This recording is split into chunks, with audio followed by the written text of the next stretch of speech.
If you have $10,000 sitting in a standard checking account right now, you are actively losing hundreds of dollars every single year. And your bank is really, really hoping that you never notice. While you're earning that $1 interest payment over the entire year, your bank is lending out your money for mortgages, credit cards, and other loans and pocketing all the profit from it. You're actually taking all the loss from inflation and they make all the money off of your own hard work.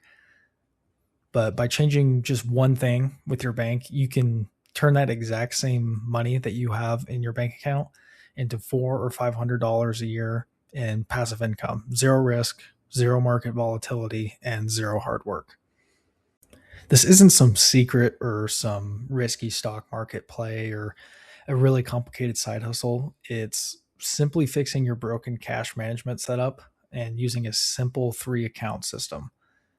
And knowing the exact formula for your checking account, where to park your emergency fund to maximize your yield, and how to spot any hidden traps where holding too much cash is actually losing you money. First, let's look at the foundation, your checking account. A checking account has one primary job and one job only: liquidity. So, this simply exists to act as a financial train station where your money comes in on payday and will leave to cover bills or any monthly expenses you have. And it is not designed to store any excess money, your wealth, or build any purchasing power over the years. The biggest mistake most people make is letting months of extra income pile up in your checking account simply because it feels easy or safe. But really, every day that that money sits in there, earning, say, 0.01% interest, inflation is eating away at that gain and by far exceeding it around 3 or 4% per year. You're basically paying the bank for holding your cash. But you can fix this, and you just need to establish a strict cash buffer rule. So the optimal target is pretty straightforward. You just want to keep about 1 month's worth of your living expenses in your checking account, plus, say, maybe a small margin of $500 to $1,000, depending on kind of just how large your monthly expenses might be. And that's it. If your monthly rent, utilities, food, and other payments that you might have total $3,000, you want to keep $3,500 in checking, or maybe $4,000.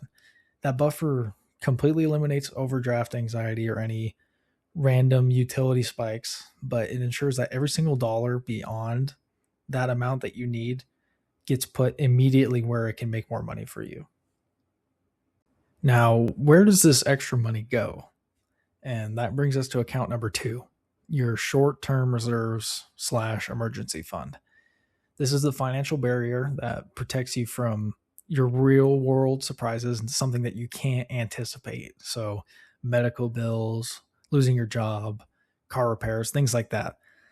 The golden rule here, the general idea, in my opinion, is holding 3 to 6 months of your living expenses put away in completely liquid, risk-free space. So instead of letting that cash sit in a traditional savings account at a traditional bank, you need to put it in a high yield savings account or maybe a money market fund that's treasury backed. So high yield savings accounts are FDIC insured up to $250,000, and they're very liquid. I mean, near instant access to your money when you run into an emergency, and they have yields that are 30 to 40 times higher than traditional accounts. When you set up an account like this, the math for your financial situation changes instantly. So $10,000 in a traditional account, you earn that $1 a year. But if you put that same exact $10,000 in a high yield savings account with the same high level of access, things like that, that earns about 4 to 5% APY, and it's generally around $40 every single month. And that $40 is pure risk-free passive income. And this can be enough to even say cover your internet bill or a streaming subscription without even needing to touch the actual $10,000. But as you build out these cash reserves for yourself, you have to be careful for the complete opposite trap, which is having too much cash in your savings account. It's completely understandable to want to feel safe with 30, 40, or $50,000 in a savings account, especially for beginners or really anyone that when you see news about economic uncertainty or market volatility, cash feels like the safe bet because the balance never goes down unless you take money out. It's always there for you. But holding too much cash, especially over long periods, creates massive opportunity cost. Of course, cash, again, like I said, keeps your money available and it never goes down. Broad market index funds like the S&P 500 historically have delivered average returns around 8 to 10% over multi-year periods.